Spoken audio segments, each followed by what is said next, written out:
How are you? I'm well. How are you? I'm good. Good. So tell us a little bit about yourself and your mukbang show. All right. So I'm Mo Sounds, producer and founder of Eats4Beats, and Eats4Beats is a multimedia platform that showcases black food, black music, and black experiences. So at first we were just going around to black-owned restaurants and taking pictures of the food, just kind of, put them on notice, and then I'm not really a big fan of the mukbang stuff because I think the sound of it, like them smacking everything, is nasty. However, I'm like, I can do this shit. I'm sorry, can I curse? No. Yeah, girl. I'm like, I can do this shit. So, so then I was like, Candace, let's do like an artist mukbang thing where like normally they is by themselves and they eating and they smacking and shit. I'm like, no, how about we do like an interview style, but it's over a large amount of food, so that incorporates the music side of it. Okay. And the food. So the person who prepared the food is our house chef, black, female chef Fatty, and so anytime you on our mukbang, Chef Fatty is preparing the meal. So, yeah. Okay. So I'm thinking you go around to different restaurants and try different food. So yeah, I do that too. I do both. Okay. Yeah. So I do both. I was like, whew. It's a little bit of everything. So that's how originally Eats4Beats started. It was just like, yo, we should, I love food, so I'm like, we're going to be food bloggers. I won't be a food blogger, but how can I make it unique? Okay. So then I was like, all right, I'm just going to do strictly black-owned restaurants. Right. But then we still do that. So we do the black-owned restaurants, and then how I made it more personal with the music side was like, let's bring the artists on there, and let's have a chef who's You're black. A personal chef. Yeah. Chef Fatty. Right, who's black. Got it. To prepare us meals while we talk about music and we talk about the culture, black culture. Okay. Yeah. All right, cool. So I got a little icebreaker game for you. All right. And it's going to be about the black restaurants that you have visited in this city. So just say the first one that comes to your mind. I'm going to ask you who has the best of something. Okay. You can answer too because you go along with these journeys, right? I go along with these journeys. Yeah, so I feel like y'all can both answer. All right. All right, so number one, who has the best wings? Big on big wings. Big on big. That's Chef Fatty right there. Big on big. Yeah, that's my house chef. She got the best wings. Big on big wings has the best wings. They got the best. She does the best and the sauce or the. Yeah, she got odd flavors when it comes to the sauce. Like she got this peanut butter and jelly wing. Right. See your face? Yeah. It's not supposed to taste good, but it does. With a jelly dipping sauce. So she does the peanut. It's like a peanut butter glaze kind of situation. I know the jelly sauce. And it's so much better than you think it does. I know, she got face like, oh hell no. Like, wait a minute. But it's also shit like, and it's crazy because like if you're a pothead, and this is why like Chef Fatty is like my favorite chef for real, she caters to potheads and people who be smoking and they have the munchies. So that's like literally like how Eats4Beats even came about. Right.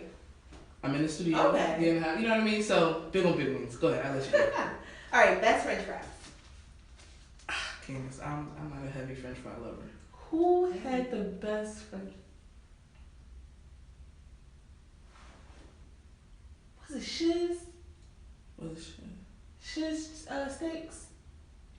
Oh, they texture fries. Yes. It was Shiz Steaks down North Philly.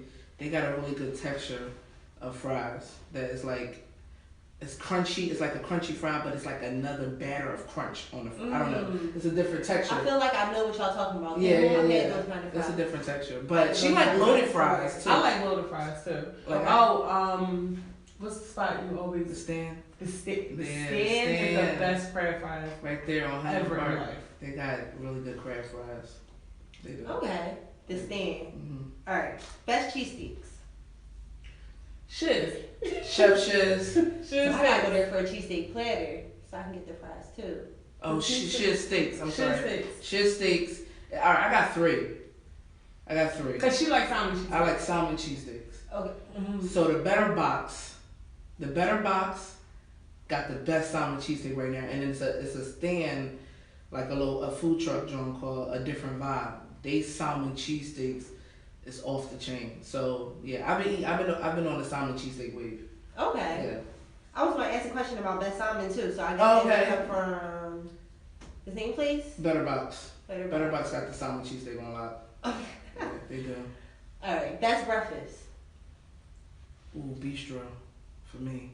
Ooh, Bistro Eats4Beats. Yes. That's owned by my friend. Really? Raheem, yeah. Oh, that's what's up, bistro. Yeah. Well, You got one, Raheem?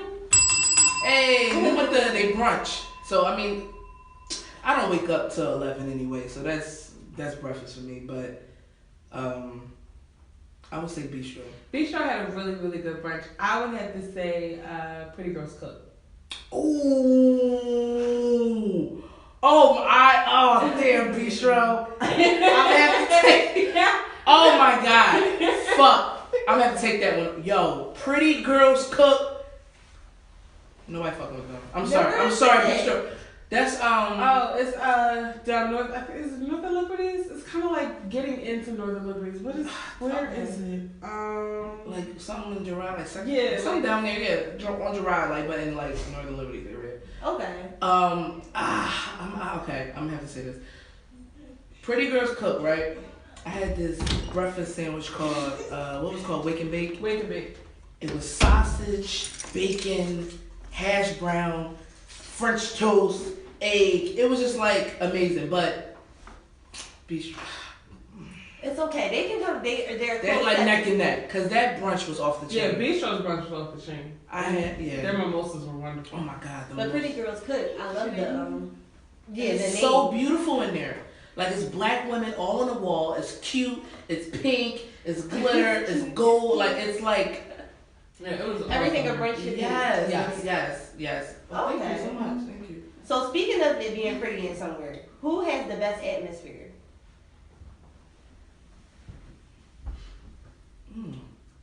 Best atmosphere. I gotta go back in my Rolodex and look 60 places there. I got the juice.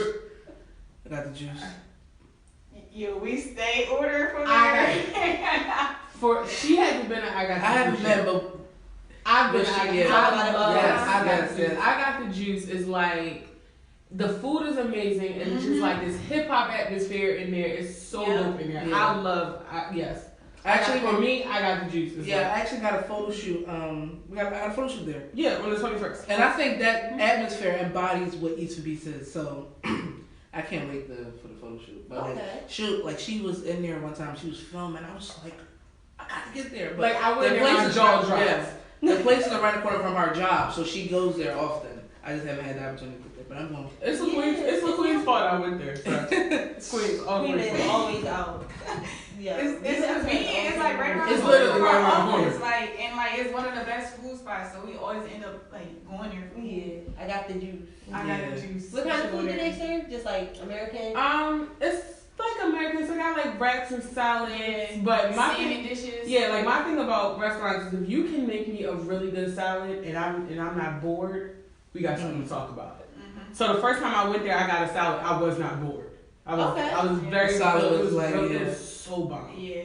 Okay. Their salmon salad was good. And then their salmon and shrimp cheesesteak, do one thing. We were just talking about salmon cheesesteak. Yeah. There was stands that got the good. Am I tripping? The Better Box. The Better Box. Better Box was good. The Better Box is lit. Oh my goodness. And Pretty Girls Cook atmosphere. I like them too. Yeah, pretty like good. Yeah, because it was just black women. It felt very good. It just felt like Beyonce, you got Michelle Obama, like everybody you just love and shit is all in one. So it's amazing. No, that's decent. Yeah. All right, last one. Best happy hour menu.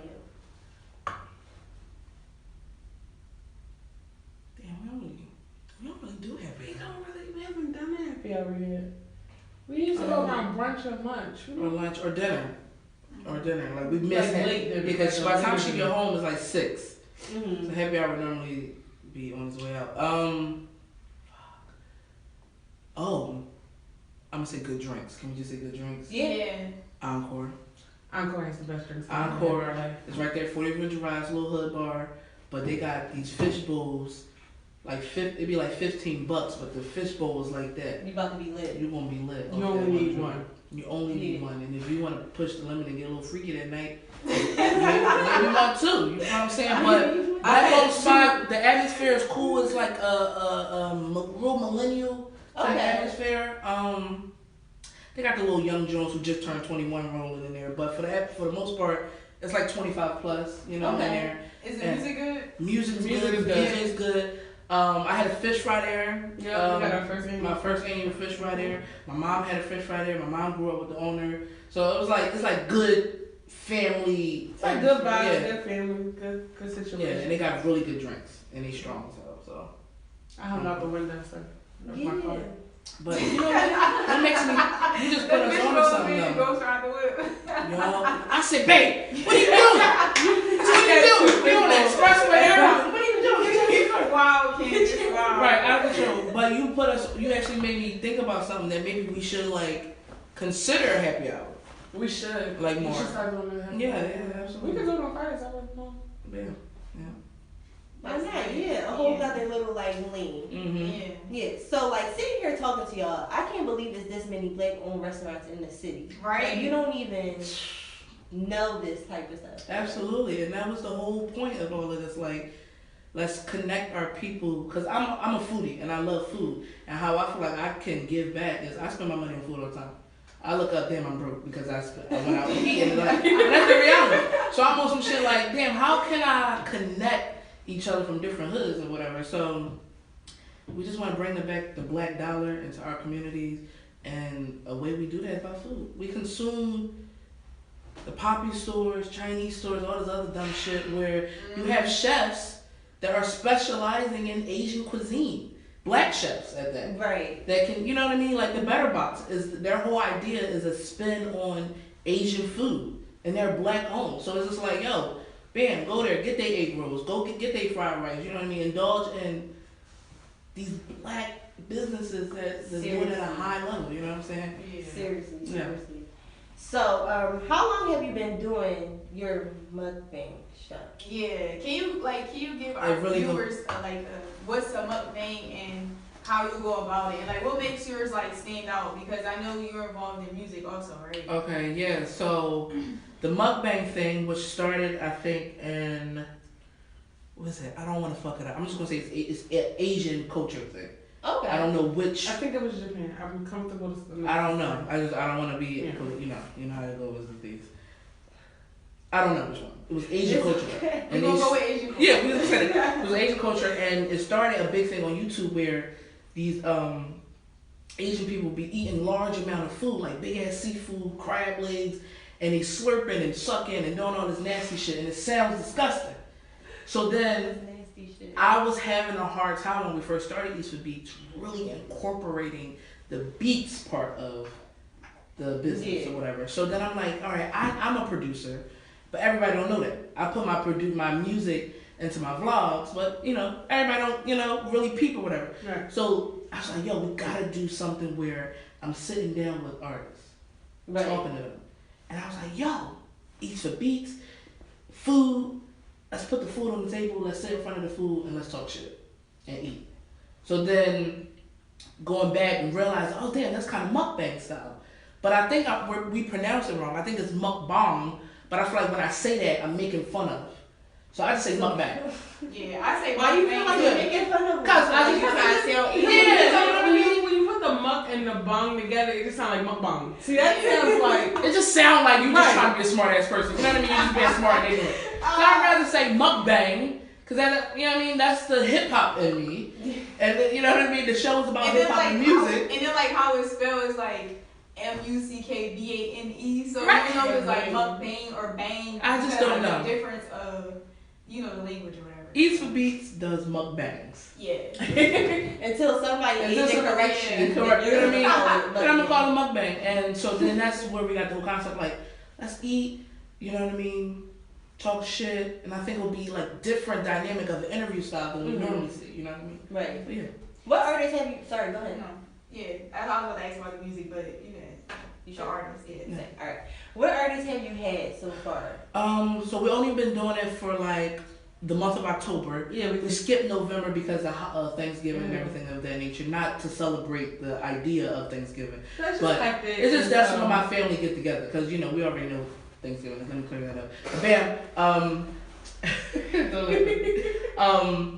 But yeah, so we only really did it for a month, and we had Rhythm HB, which is she's a producer and songwriter and singer, and she raps a little bit, so she does a little bit of everything.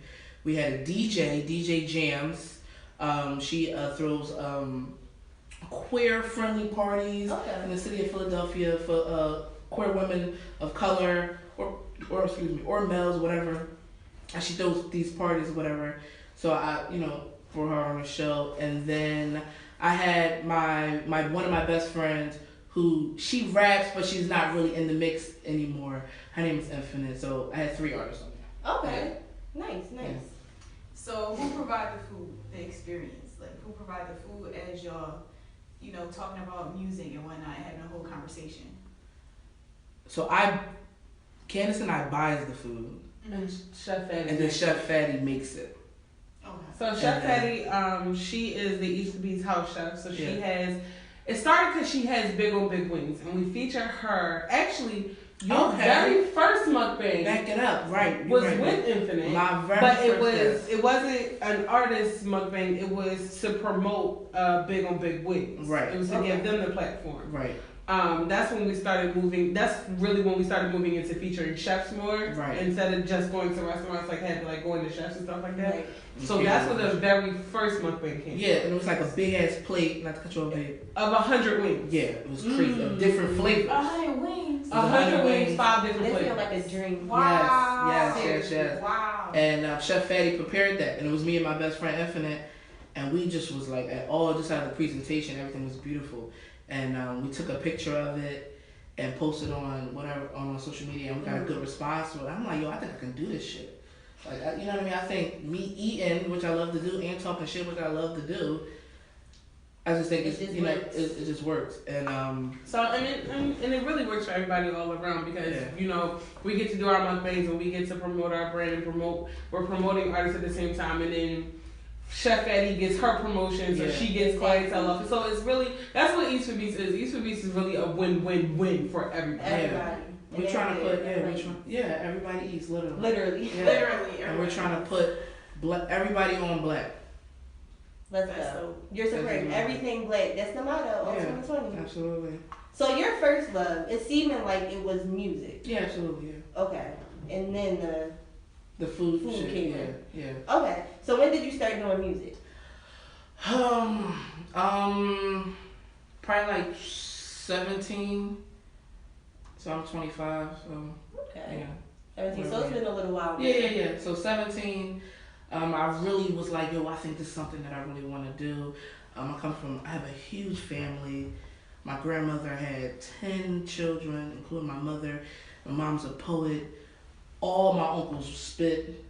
I have an uncle that's an actor. So I come from a really creative family. So music and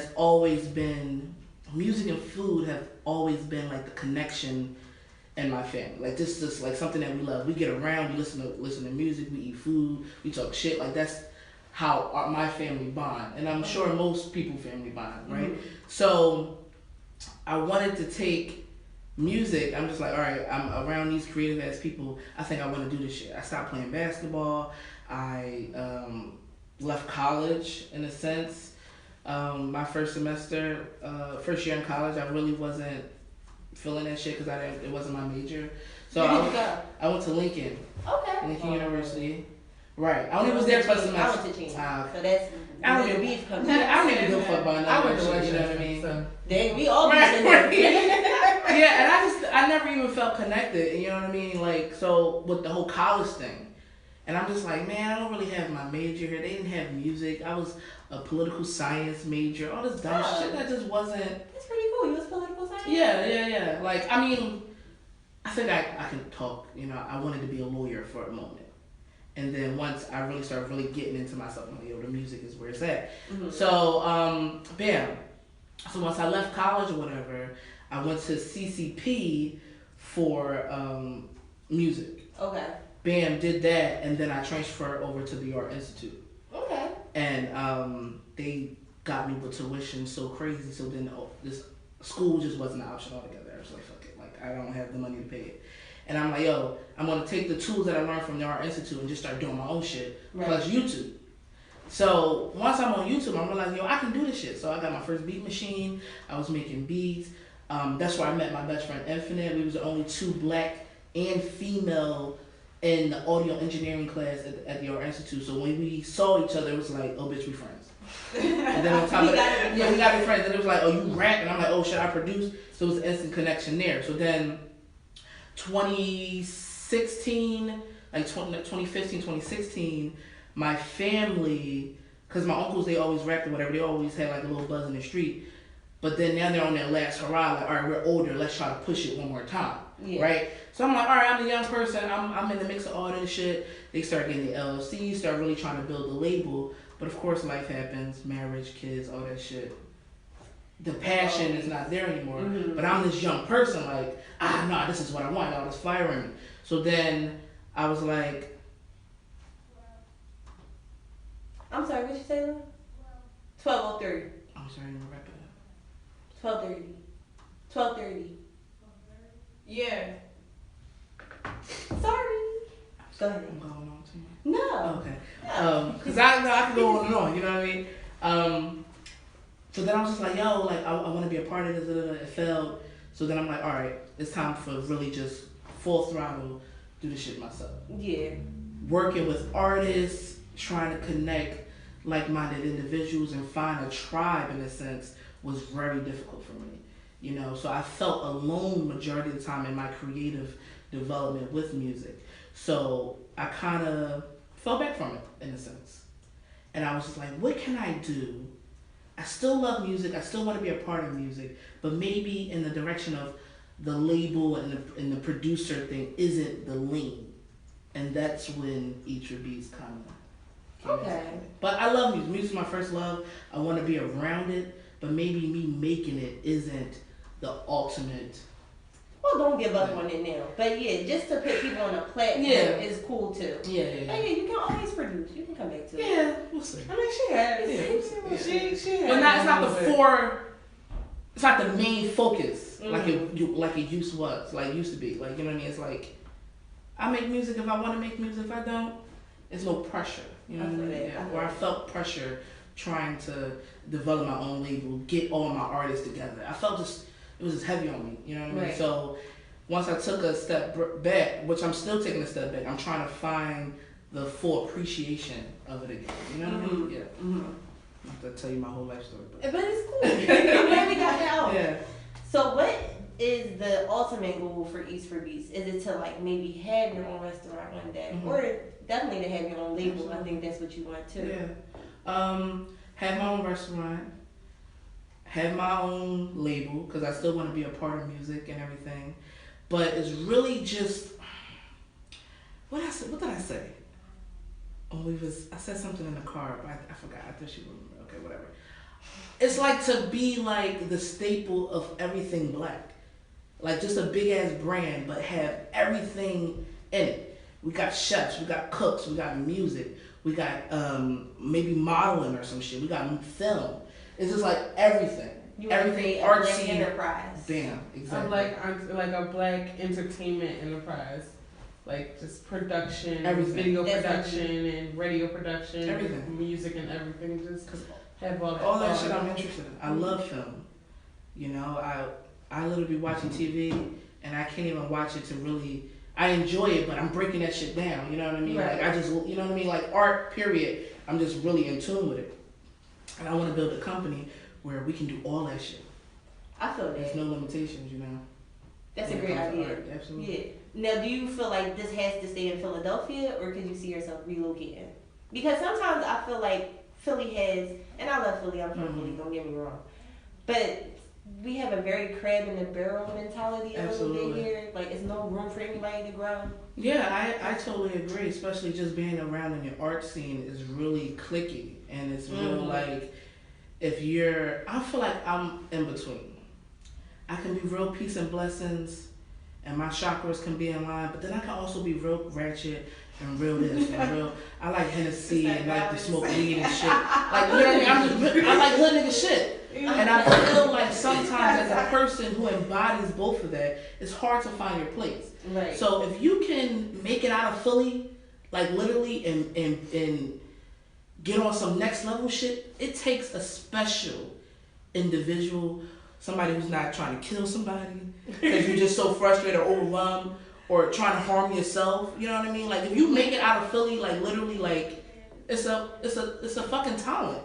You know what I mean? Because it's so hard. Like not anybody can make it out of Philly. This is how like I feel like niggas go to Atlanta and something blow the fuck up. Like Philly don't roll like that. You gotta show yourself and really be on some shit. Like you know what I mean? And it's a popularity contest. Absolutely, like, yeah. My brother said that, what she said in the first interview? My thing, she said, Philly's a boot camp. It's a boot camp. Mm. Yeah, Rhythm HB. She said Philly's a boot camp. It really like gets you geared for everything. Like gives you the punches and the blows to be able to strengthen yourself to be able to go out there and go to other places and succeed in other places. Yeah, but to answer your question, Eats4Beats do want to expand. Like, so we first started out in Philly. But now we went to some restaurants in Baltimore. We went to some restaurants in DC. We're actually going to be going to New York soon. So in my budget, that's what I could afford right now. But once things really start rolling, I'm trying to go to Africa. I'm trying to travel everywhere is black people, and black people is everywhere. You feel what I'm saying? So no matter where we go, we can find somebody black that's cooking some shit. This about to get real political, but let's go.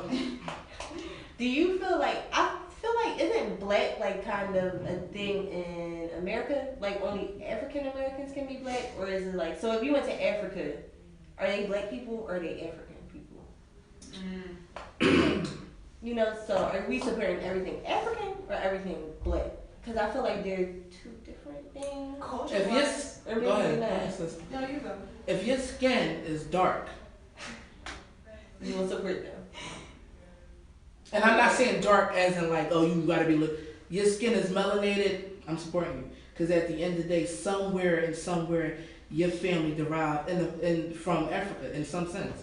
Yeah, I mean, we all come from Africa. You feel me? Like, I've been watching Hidden Colors. Are y'all familiar with Hidden Colors? Yeah. I've been watching that. I've been watched all 5 literally within this week. So that shit opened me up on some other shit. Everything is black. Everything, you literally, everything. So once I saw that and realized that shit, I'm like, they got black Asians, they got Asian folks. Mm-hmm. You go to Asia, they dark-skinned individuals. You go to Australia, it's dark-skinned individuals. That's what I want. I don't care. Anywhere we go, we won't find black people. You can't escape black people nowhere you go. You're from anywhere you go. So that's where Eats4Beats is one. I want to go to these little islands and shit where they, you know, in their own tribe, in their own natural environment, cooking up shit. I want to try the foods that y'all cook and what y'all do over here. That's what Eats4Beats is all about. We promote anything that's melanated. Yeah, that'd be dope. Travel. I mean, absolutely. Travel. Yes. Eat and review. Absolutely, man. Like, that's the goal. That's really the goal. That's what's up. So you told us a little bit about what else is coming up for Eats4Beats, like you're going to different cities and stuff. Mm-hmm. But anything else, like when's the next show and where can we find the next show at? So we're actually planning our first year event. So Eats4Beats only been operating for like 7 months, and our first year of being in business, we want to have like a nice gathering party, mixer, networking type of thing. So we're actually planning that. What we aiming for? We are actually aiming for very close to the anniversary date, so late May, early June. Yeah, and that would be like the first realistic, like our launch. Cause she launched Eats4Beats on her birthday. Yeah, this year. Oh. For her 25th birthday. Okay. Yeah, May 28th. What a nice birthday present. Yes, right? You know. Start a business. Absolutely, and my wife's girlfriend, whatever she want to be, business partner, everything, therapist. She got me my LLC for my birthday, as a birthday present. Oh. And that's goals. Absolutely, it was like. I was like, it was like Doc Martens or LLC. LLC for sure. She's more important. And once that happened, we took it out. I did that more so because I believe in her, and I know she has a dream. I know she has a dream. I believed in her. That was my way of saying, like, you know, I got you back. Absolutely. So the 1 year's coming up. The 1 year's coming up, but actually we're doing a lot of filming in December. Yeah, we got a lot. Somebody else in this room is actually gonna be on our Eats4Beats artist mukbang. Yeah, we're doing a lot of filming in December. So Queena don't never tell us what she got. I was gonna say today. So the next video, honestly, will probably come out So we filmed the 10th. No, not the 11th, like the week after that. It'll probably come out. Oh, yeah. So whatever the week is after, whatever the week after. Because we're picking it back up in December, January, February. We're just going to keep it going. So we have a lot of filming to do in December. So I would say the second full week of December, you can look for the next Eats4Beats video. Okay. We drop on Wednesdays. And we drop on YouTube. Okay. Alright. Yeah, just make sure. And what's the channel called? Eats4Beats. Eats4Beats on YouTube. And what's your social medias? Social media is _eats, the number 4 beats on IG, Eats4Beats on Facebook, Eats4Beats on YouTube. Eats4Beats on Twitter. We have a Pinterest that I'm still trying to work out, but it's Eats4Beats on there. Find them anywhere. My Cash App. It sounds 94. Just in case anybody's wondering. Right now, I'm kidding. But yeah. And also, church coming out soon. Go ahead. What we just do a couple days ago? Eats4Beats is powering my podcast. Yes. Justin, hey. Okay. So I dropped the podcast this past Thursday. Called Just the Image. It's JUSTTA Image. Okay. It's powered by Eats4Beats. Mo Sounds is my producer, my engineer, my semi-co-host. Yeah, so the role switch. Right, yeah. Role switch, crazy. my intro song is a Sounds 94 beat. Yeah, I did the intro. Yeah, so Eats4Beats is pop. And we're looking like that's a thing. Like it's Eats4Beats is gonna be the umbrella, and it's just like everything is kind of just like under it and trying to like really push everything. Right. So it's out. It's on Spotify and it's on Anchor. And that's dropping every Thursday. Nice. Oh, well, keep up the good work, guys. Yeah, y'all doing a lot. It's a really cool concept. So, Eats4Beats, thank y'all for joining us. Thank you for having us. Yeah, no problem. But mimosas was good too. Hey, shout out to the Queen. She but y'all can definitely stay around for our segment. It's called Top 5, and we just named like the top 5 things in the category. Oh, yeah. Wednesday? Oh, yeah. You I did this on my it Instagram for the Ladies Brunch from my top 5 TV shows. Oh, yeah. Oh, yeah. Yeah, you did some good one. Alright, so the topic this week was top 5 things that you want to see left behind in this decade. I know it's a pretty hard concept. If you can't come up with 5, just tell us your top. One person responded back. We appreciate if you guys respond more. Like, don't be afraid to comment whatever. We really appreciate it. So we did get one response. Shout out to Nas. Nas said we should leave behind Donald Trump, charter schools, Kanye West, makeup, and then he said Kanye West again. Hey, don't do my boy Kanye like that. I agree with. I'm sorry. I love Kanye West was my uncle for a very long time. I love Uncle Ye. I can no longer give Uncle Ye any more of my time or mine. So I agree. We didn't leave Kanye West. Oh, can we leave the Kardashians back there too? It's up to you. Whatever you want to leave in the bag. We can leave the Kardashians. I can't stand them.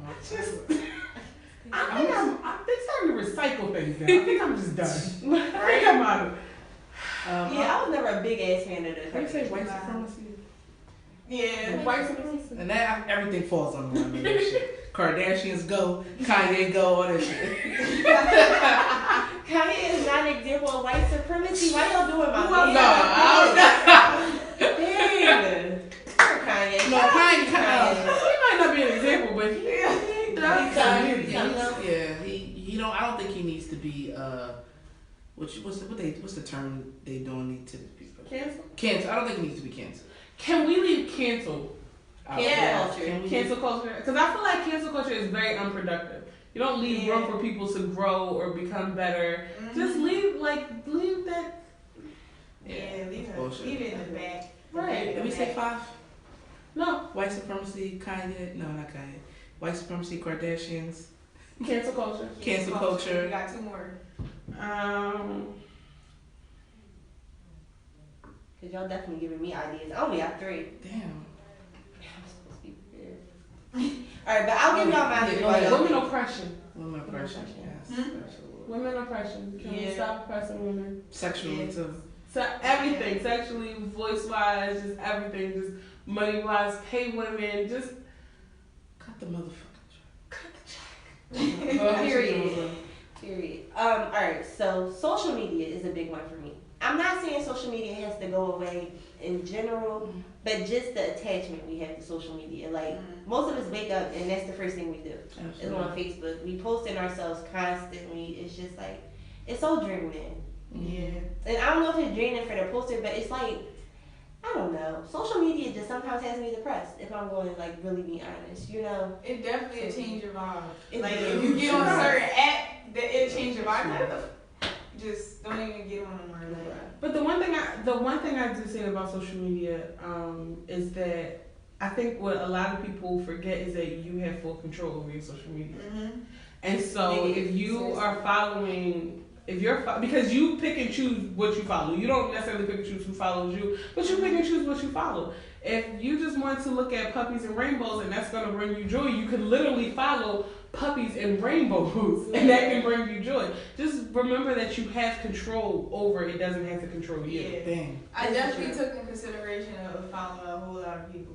Even especially I love the mute feature on Instagram because I mute a whole lot of posts. Absolutely. Like I could probably go to your story if I want to watch your story, but I done muted a whole lot of posts. Facebook, I don't follow a whole lot of people that just don't be talking about nothing. Yeah, you have full control. You can't let it control you. You got to control what you want to follow, what you want to attend to, what you want to listen to, what you want to. Yeah. Mm-hmm. But it's not necessarily that. All right, so I'm trying to sound as least of a hater as possible because I'm not a hater. But if I get on social media, right, and I see a motherfucker that's in Bali right now, and I'm sitting in Philadelphia. Like sometimes it fucks you up mentally. Like, damn, is she doing that? You know, I don't know. So now you taking a deep dive into her Instagram trying to figure out how she got there. What is this bitch doing that I'm not doing? It's a highlight reel. I'm telling you, that shit can really get to you. You can't get confused. Like, you gotta be mindful that social media is a highlight reel. We're always gonna post our success. We're never gonna post our downside. Some people are transparent that they do post their struggles or what they've been through, but 9 times out of 10, everybody's social media is a highlight reel. It's never what they did or what they had to sacrifice to get to Bali. Right. Like you don't know what she eliminated or had to budget like a or like how many payments she had to do here and there to get to Bali. But if you can do it, you can do it. But just don't get discouraged. Like I hope in my heart of hearts, nobody had to do anything like bad to get to Bali. You know, that's what I'm saying. It's not like a hater thing, but it's just like you comparing yourself to these people subconsciously. Right. You know, I agree. You know, I don't know. That's what I'm kind of mad at. What about drug addict culture? Like it became like drug addict culture. Like it became cool to like pop perks in this little decade. It became cool to like, you know. Usually it used to be like a secret to smoke weed or like a secret to do coke. Like people was out there these days. I feel like all of that comes from, you know, Percocet. The music in a sense, and you know because. Back in the day, we glorified the drug dealer. Exactly. So now, if you're the drug dealer and you got my mom and my pop all hooked on drugs, and he had me, the possibility of me being hooked on drugs is very high. Okay, so that's what it is. Yeah, but like so now I'm high. You know what I mean? Now I'm high on drugs, and it's fun. You know what I mean? So now I'm promoting it. And it's just a cycle. You know what I mean? We can't glorify the drug dealers. And then shit on the drug addicts. They one and the same. Yeah. You know? Oh, I never thought of it like that. Because in order to be a successful drug dealer, it got to be people that you're dealing to. Yeah, and most times and all the times are people they dealing Oh, hell yeah. I just wish that it could, like, not be promoted as much because the generation behind us, they are already drug addicts. Like, oh, yeah. They are, like, their addiction to weed is, like, so damn high. That like, they even try out, they even try out pills. They even off that K too. So it's just like we gotta be mindful because the whole generation behind us who already hooked on drugs at a young age, like they already burnt out. And also, you know, as I was even growing up with the whole internet and social media shit, I had access to everything. Mm-hmm. You know what I mean? Parents ain't really putting blocks on shit. They don't know how. Yeah. And if they do put a block, the kid is smart enough to finesse and get out that shit. Yeah. You have access to so much. My little cousin was just a baby already texting and doing, or not texting full sentences, but using the device and figuring out how to use that shit. And it's just like, you know what I mean? Like, they have access to things, so it's nothing for me to go through that browser, because people watch porn on their phone and shit. Click on the joint now, you see all types of stuff going on. Listen, don't go through my phone. That's why I don't let kids hold my phone. They don't know. Can I play games? I don't got none. So I know what's that. It's a thing of conversation. You gotta have a conversation. Absolutely. You can't be scared to have conversations about drugs and don't demonize marijuana. Marijuana, to me personally, and I don't even smoke, but marijuana being a gateway drug is bull. Mm-hmm. I don't believe that at all. Yeah. I've never smoked weed and said, you know what, I need crack. I feel like they be like, I feel like they reach a certain tolerance where you smoking weed like cigarettes. So but then that's not hitting me the same. Yeah. But then that's somebody who's looking for something else. Yeah, absolutely. But some people chase that high. So they're not getting that high no more. They're like, I need some pills. That's the addiction part, right, which is the illness. Yep. You know what I mean? That's the illness. That can start from anywhere. It doesn't necessarily have to start from weed. That can literally start from popping a perk.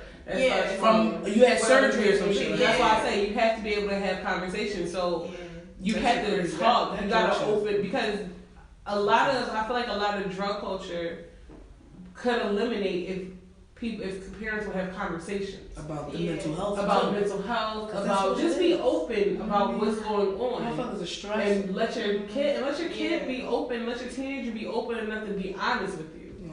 I feel like there'd be more ways of like healthy ways of how to deal with stress. Yeah, I agree. When you come from the urban area, you should teach the younger generation how to do meditation or yoga. Because it's not at home. If I tell you I'm stressed and you tell me what you know about stress, I got bills, you don't know nothing about stress. Right. I can't even talk to you now because you've already shut me down without me really giving you any kind of insight of what's going on. Right. Or even create a safe space just to have kids to talk about what's going on in their lives.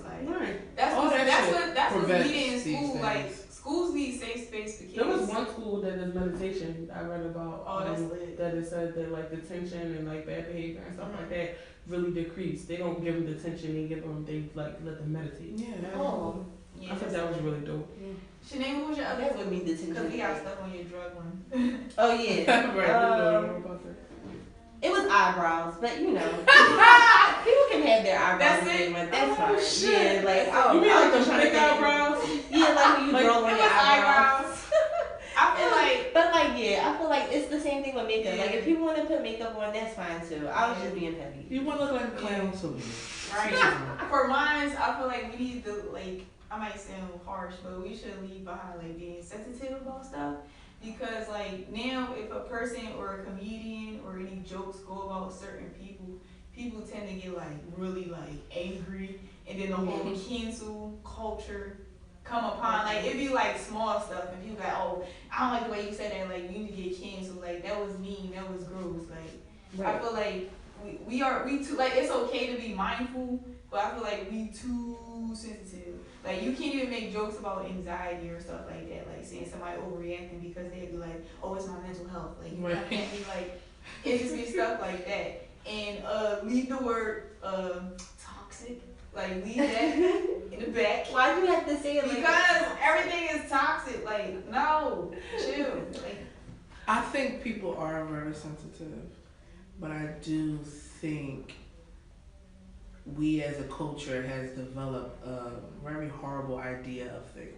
And I think that now we on some shit no, that's not what it is. And you want to respect what it is. And I agree to it, for a lot of it. However, when it comes to comedians, do they get a pass to a certain extent? Yes. To a certain extent. You know what I mean? I don't know, just because you're a white comedian, I don't want you up there saying nigga. I don't want you saying those things. You don't get that, or nigger, excuse me. Yeah. It's not nigga, it's nigger. I don't want you to get that pass. Yeah. Also, if you're a heterosexual person, I don't want you up there making derogatory terms about the LGBT community. But if it's in a manner that isn't, you can be funny and crack jokes, but not derogatory. And I feel like only a certain type of comedian can master that. A lot of comedians think they're funny because you use a lot of cuss words. I think Dave Chappelle is fucking hilarious because he's mastered the art of being a comedian but not offending. I did not think his stand-up was offensive whatsoever. Yeah. I thought it was great comedy. Yeah. Because that's a veteran. That's somebody who mastered art. But a lot of these young cats think it's funny to say horrible things. Like, prime example, real quick. The idea of these black male comedians dressing up like women or whatever, or black women per se, portraying them to be that way. I think it's kind of played out. Yeah. Back in the day, all right, whatever, but now black women and women are on the rise of on some shit like, no, I don't fuck with that. That's how it used to be. You used to treat me like that back in the day when my grandma, my mom, or whatever. Now we're just on a different type of wave. Like, no, I don't think that's funny. Yeah. I don't think it's funny that black men put on a dress to portray how black women are. Yeah. I don't think that's funny anymore. And then that's another thing. So it's like a certain. You can say stuff in a way that I haven't heard it before. Yeah. Like the men. It's like how you look at it. Like, it's funny, but it's not funny. Yeah, like it's being portrayed to other people outside our race, so they already think they. So now they think we ratchet. Yeah. So now you as a black man, that's how you think. As a black woman, that's how I am. How you all are. And how we all are. So then that shit start to become psychological, and then you think, Yeah. Because my whole thing was my third one, like those dumb social media challenges, like the pranks that's not productive. Like, I'm tired of it. Like you done had people eating Tide Pods. You had sucking a cucumber at food bars. I did the cinnamon challenge when I was in high school, and I was fucking dying. I was successful, but I damn near died in the process, and I had to go to the nurse. And it was like, that shit was crazy. It's been too many social media challenges where people was getting themselves hurt. You remember that one summer when people was doing the Kiki challenge? They was like jumping out of cars, getting hit by cars. What's that? I feel like we need to leave that. That was a cute one though. Yeah, I enjoyed it. But people was like, it was cute until people started hopping out of cars just to go viral. Like, you really risking your life to go viral. In life, and I hate it. I hate it. It's like, you really risking yourself. Like, you could die, but you don't care because you went viral. They had a condom challenge too. They putting it through their mouth. That's what was nasty. What the hell is wrong with you? Yeah. And then my fourth one. This whole